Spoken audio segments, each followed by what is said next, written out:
Bonjour, dans cette vidéo nous allons parler des tableaux multidimensionnels et leur lien avec les pointeurs. Alors, d'abord, il y a deux façons de déclarer des tableaux multidimensionnels, tout comme les tableaux à une dimension. La première chose, c'est les tableaux statiques.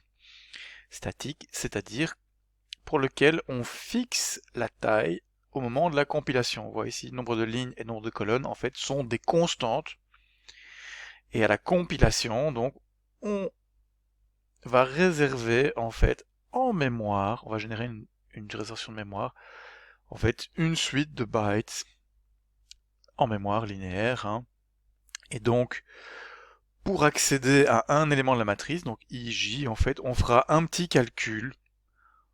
Si I, on voit, c'est l'indice des lignes et J, le nombre de lignes, on va multiplier le numéro de la ligne par le nombre de colonnes, hein, parce qu'on voit ici, si on va faire un petit calcul, ce sera plus simple. Donc on voit ici que le nombre de colonnes est égal à 7.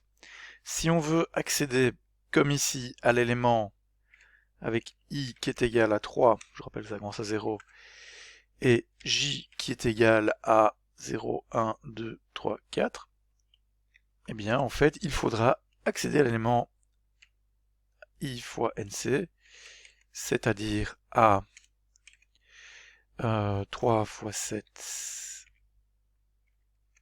21,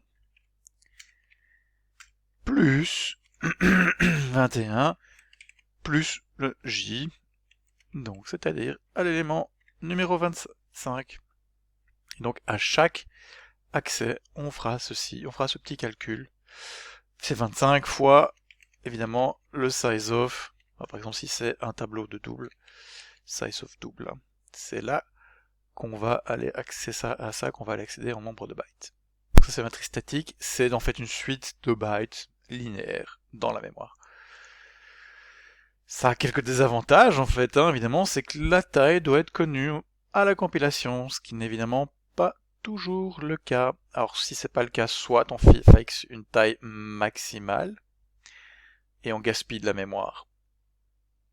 Et donc, du coup, on va utiliser évidemment une matrice dynamique.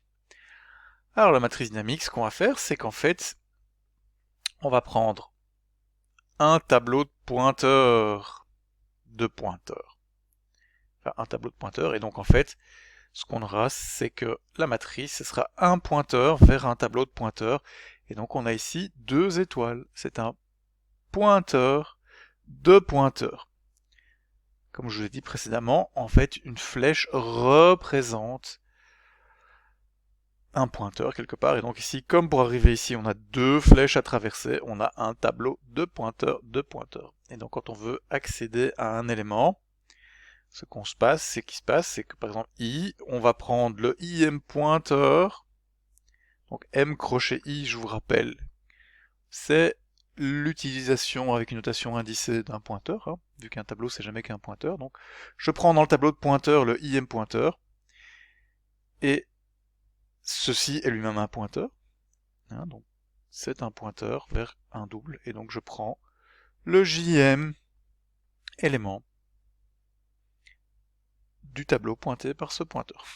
Je ne sais pas si c'est clair, mais donc ce qu'on fait, c'est qu'on prend le pointeur numéro I ici, qui nous donne un pointeur vers la base de ce tableau ici, et je prends le pointeur numéro J. Et donc ici, ce qu'on a, c'est un tableau de pointeurs.